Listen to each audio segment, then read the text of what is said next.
Every month I play a number of video games. This ranges from playing new games that I've never tried out before, to replaying games that I love or didn't like. So in today's video, I wanted to talk about the games that I played most in January of 2023. Stars and Stripes! Hello and welcome to another carrotscraps video, and by another I mean the 130th. So of course, the usual disclaimer up front, this video is not going to be some scripted out review, it's just going to be me talking about some games that I enjoyed, or games that I didn't enjoy. So if you're looking for a meticulously thought out review, this is the wrong place. Since I wasn't able to put out as many videos as I wanted to this month, I thought it would be fun to kind of just talk openly about some games that I tried out. I also wanted to mention that I've been having some technical difficulties with my computer and my equipment recently, so if there are any issues with the video, especially when it comes to audio, I just wanted to say I apologize for that. I'm working on making that better, hopefully in the future it should be fixed. In today's video, I'm going to be talking about Marvel Snap and why I haven't been playing Midnight Suns as much. I'm also going to be talking about me playing The Outer Worlds for the first time, and then I'll finish the video by talking about Back 4 Blood. Anyway, with all of that out of the way,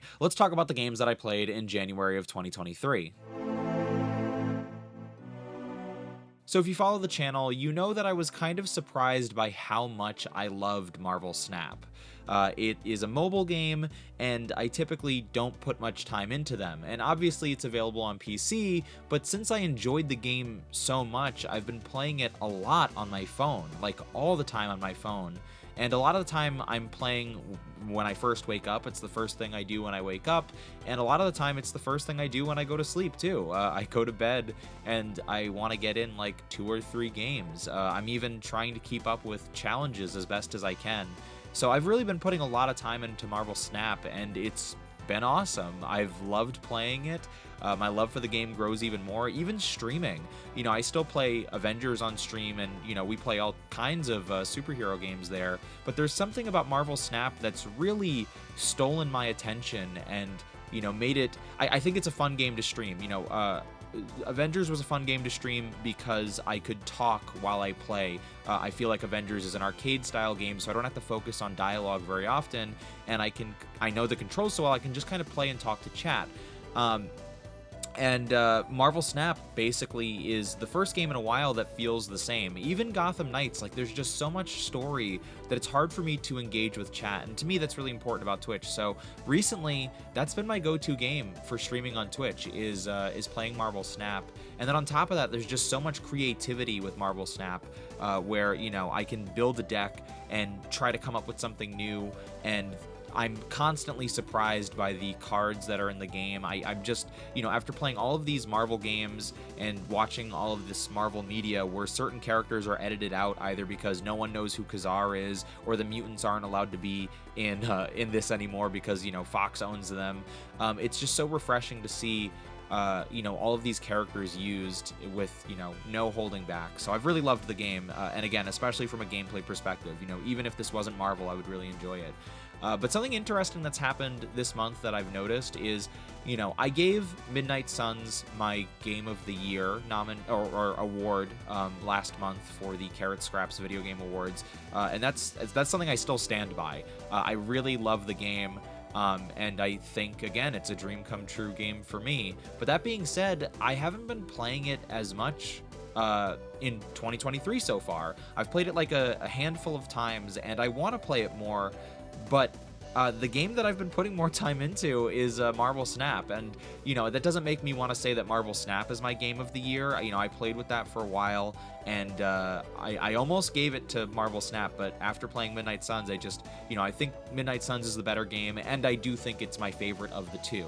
But that being said, Marvel Snap is still a close second, and it's still a fantastic game, and it's a game that has really, again, stolen my attention from everything, but especially Marvel Midnight Suns. So I just thought that was interesting this month, that I have been so focused on this game and so into playing this game that it stole my attention from my Game of the Year last year, and I still haven't finished Midnight Suns. You know, I'm far from completing the story, and there's a lot for me to explore, and yet this game that is just, you know, rounds of card game matches is kind of my main focus when it comes to Marvel games this month. So I thought that was interesting, and I wanted to talk about that really quickly. The next game I wanted to talk about is probably the biggest game I wanted to talk about this month, and a game that I'm very excited to talk about my early feelings on, and that is The Outer Worlds. Now, if you don't know, I'm a big Fallout fan, especially the original games and especially the kind of roleplay elements. And considering who made The Outer Worlds, Obsidian and a lot of the people who originally worked on, the original Fallout and Fallout New Vegas, they have kind of a reputation for carrying the torch of some of the more beloved aspects of the franchise. And so Outer Worlds has always been on my to play list. I've had it since 2019. I think I got it in December of that year. I didn't get it at launch, but I got it shortly after, and I straight up just haven't played it ever since.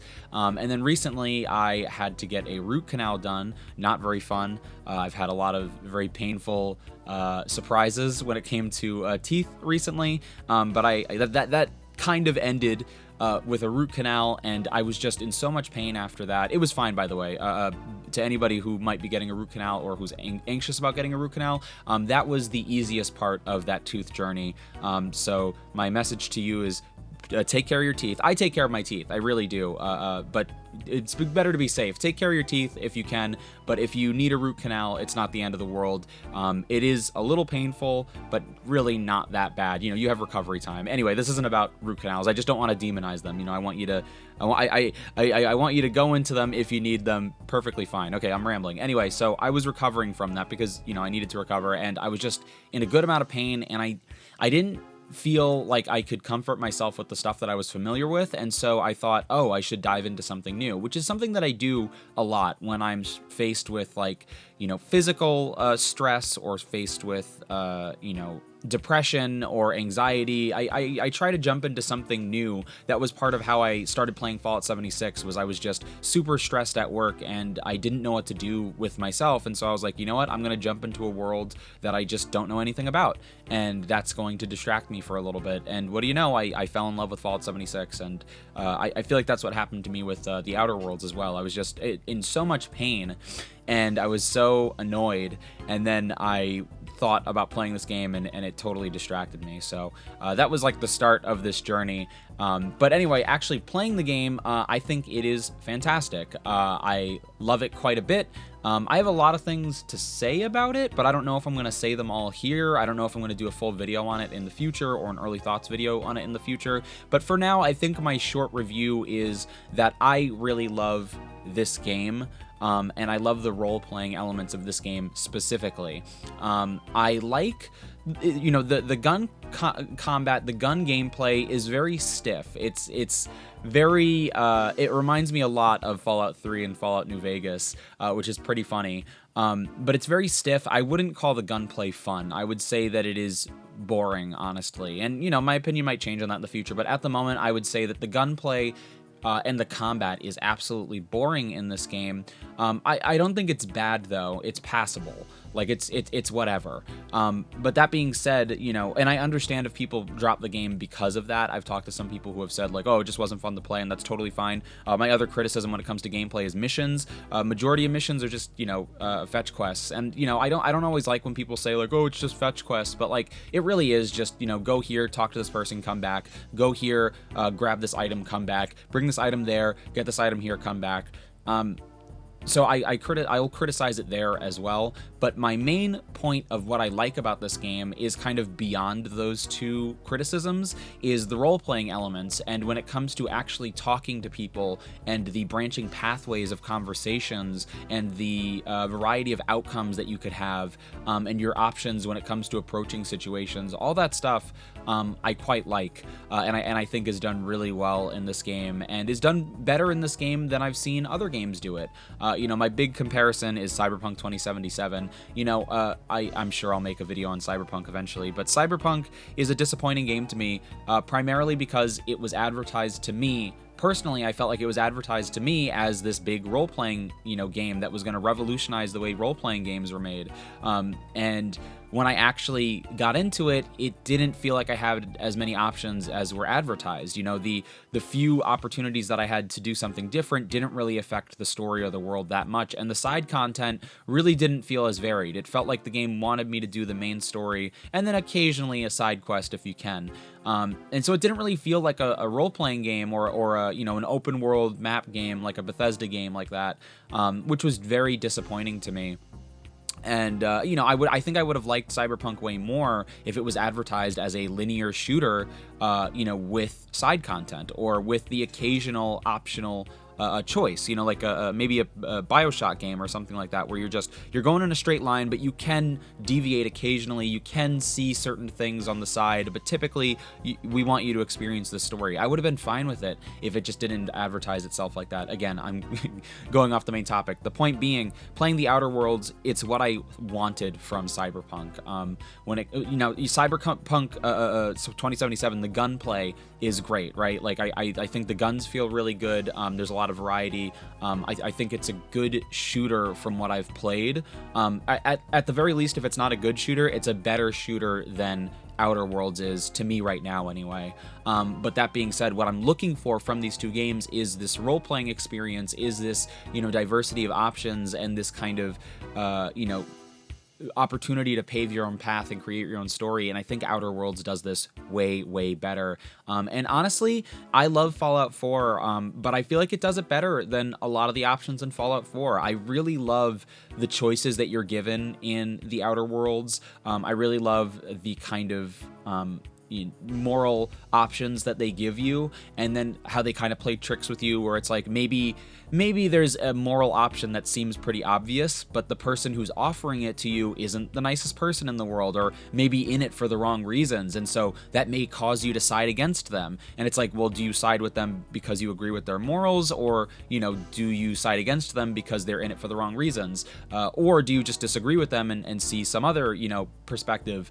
That stuff it reminds me so much of the original Fallout, and it reminds me so much of what I like about games like this, and it just makes me excited, because there's this dread whenever I make a decision where I'm like, oh, I'm really shutting myself out to these options, and I love that. I think that's really cool, that it feels like my decisions matter, and that I'm really creating my own story, and that it's exciting to come back in the future and try it again. So that's kind of the biggest compliment I can give to the Outer Worlds, and that is really what's carrying me through. Again, like I said, gunplay, I honestly don't think it's bad. It's just boring, like, in my opinion. It's very stiff in a way that is nostalgic but not good.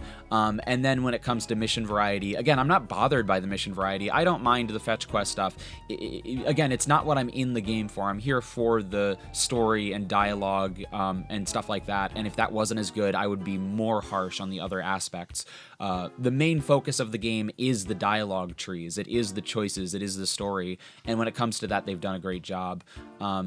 The other thing I really love about this game is the world. The sense of discovery, of learning what this new world is wonderful. I'm really impressed at how deep this pool goes, that there's so much lore to the world of the Outer Worlds, and it really feels like there's a lot of care and a lot of effort put into making something unique and interesting and original. When I was first starting out, it was a little... I wasn't super into the comedy. I felt like the comedy was a little too, like, no offense to people who play Destiny, but a little too, like, Destiny style, like, we're gamers humor, like a little too cheeky for me. But as time went on, I felt like that wasn't the case anymore. That was an initial note that I had, that it was like, I don't like the comedy at all. But then some of the jokes hit for me later, and I do like the kind of cynical sense of humor that the game has. Again, it reminds me of the original Fallout. I like that cynicism. I like that little, morbid wit to it, that's a little bit more subtle. Some jokes don't land for me, but for the most part, now that I've played a little bit longer, majority of the jokes do. But again, the main point being, I love the world, and I love the effort that's put into this, and into the details that wouldn't even really matter. It's been really cool learning that stuff. And again, take a shot every time I mention Fallout, thinking about the original Fallout and how excited I was, to explore any Fallout game and learn about the world. That's how I feel playing this. It feels really new, and it feels really exciting to learn something, whatever it is, while playing the game. I will say, and I know this is going to be a weird criticism, but I'm not the biggest fan of the art style. I don't know. I might change my opinion on this. I do like the way characters look. And I love saturation, so I like the saturated colors, but there's something off here about the way the world looks where I feel like sometimes environments and people blend into each other. Like there's not enough contrast sometimes. Again, I might change my opinion on this, but that's something that I felt a couple times where I'm like, it's too muddy. Not muddy as in color palette, just like everything is kind of designed similarly, and so people and structures and vistas and plants, you know, will kind of blend together when I'm looking out or trying to shoot at somebody, and that's been a little bit odd. Not a game-breaking experience, just a small critique that again I might change in the future. And then also some of the monsters, I'm not super into a lot of the alien designs. They kind of feel a little generic, but maybe that's just not, you know, that's me just not getting far enough. But again, not bad, just a little generic. But one other thing I wanted to mention was the music. I really, really love the music in this game. And there have been a number of games that I've played recently where I haven't liked the music, or I didn't think there was enough good music. Like there's just like one track and it's okay. But this game, I love the music in this game.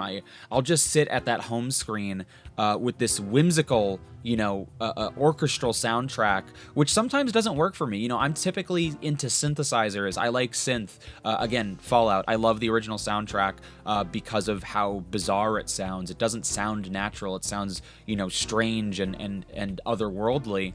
But I really like the orchestral sound. I think it was a good choice, and it's very whimsical. It feels unique. And I like it. I like listening to it. I often want to turn up the volume of the music because I want to hear it better. I want to be encompassed in it more. And I thought whatever they went for, you know, the choices that they made when it came to scoring the game were really great choices because I really loved the music.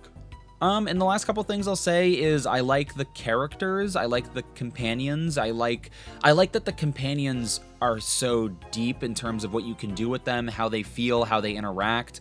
I like Ada, I think they look really cool, and I like the way that the AI is kind of displayed, the way that it looks. It reminds me a lot of Star Wars and the way that like blue holograms were just chosen as like, you know, this is the way video feeds are. It's such a weird choice, but it's a specific enough choice for it to stick with people. And this like, you know, overexposed high contrast red face, like I just think that's really cool for the AI. And then the companions are also really cool. I like their characters, but I also like the depth to their stories and who they are and why they hang out with you and the way that you can interact with them. I really like the companions so far. And I love the ship. I think it's so cool. It's such a little detail, but getting to be on a spaceship that is mine, that is, you know, kind of a hunk of junk, but takes us through the universe. All of that is so cool, and I love that it's my ship, and I love that I have my own crew, and I love that we could just go to different planets and discover something, and, you know, go on a quest and figure something out. Like, I don't know, that has been really appealing to me. One of my favorite parts of the game is that I have this spaceship that takes me to each place, and it's a little thing, but it's very cool. I've very much so been nerding out about that and like the specifics of how my ship is and you know, how it travels and stuff like that. So yeah, in the end, I haven't finished the Outer Worlds yet. I'm still very early on in it, but I'm enjoying it a lot. Like I said, biggest cons are the combat and the mission design, or I guess more so the mission objectives. Design is a different story, but the objectives are a little simple, but they're not bad. They're just, you know, those are my honest criticisms.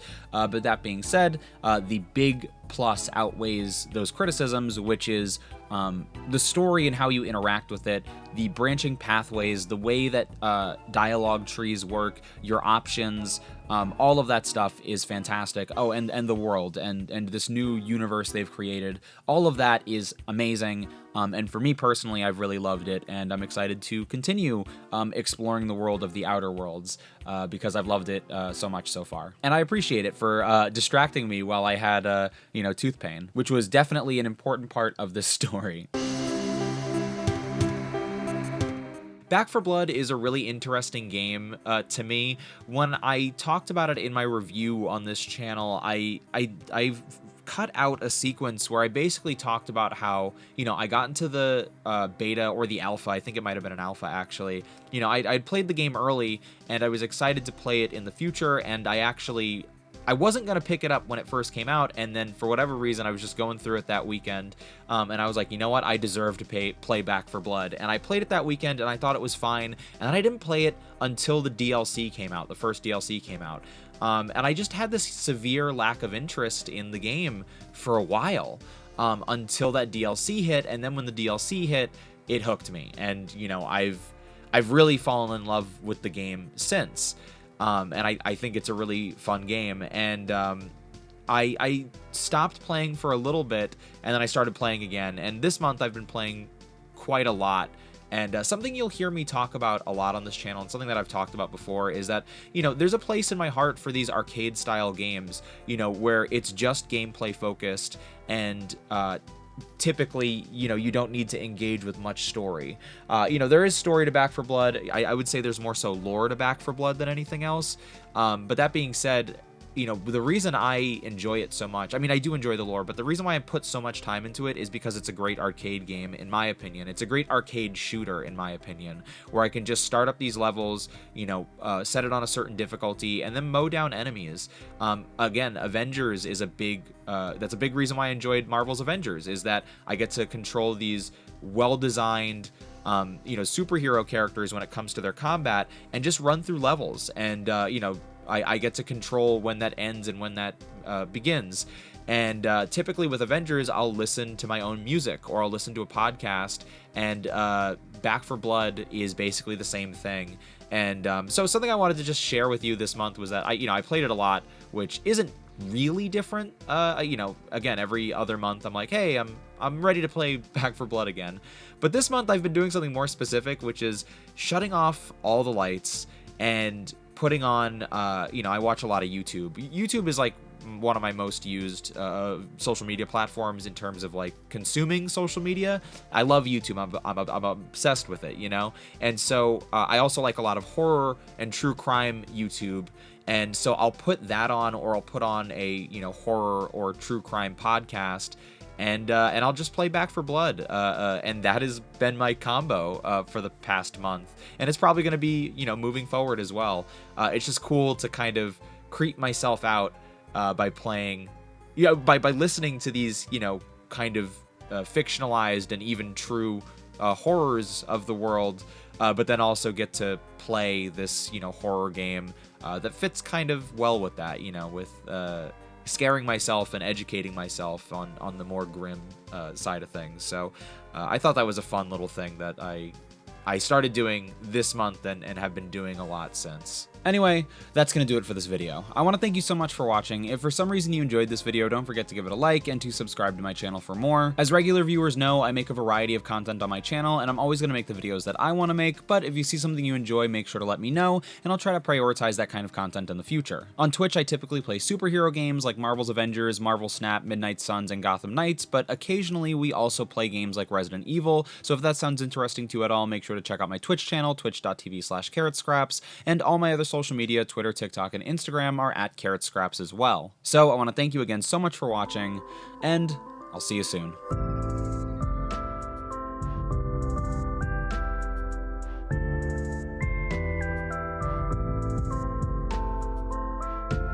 So I noticed this when I was editing this video. I mentioned that I listen to true crime stuff while I play Back 4 Blood, and while I do enjoy true crime media, that's not true. I don't listen to true crime stuff while I'm playing Back 4 Blood. What I meant was that I listen to, like, I don't even know what to describe it as, like monster media, but like real life monster media. You know, people talking about their interactions with Bigfoot and aliens and the Mothman. Cryptids, and I don't know what to call that, and for some reason my brain just called that true crime, which it most certainly is not, but that was what I listened to mostly, along with like fictional horror. So I just wanted to correct the record on that, and I don't know, marvel at the fact that for apparently several minutes I thought that Bigfoot was true crime, which who am I to say? You know what I mean? Who am I to say he isn't? What gives me that authority?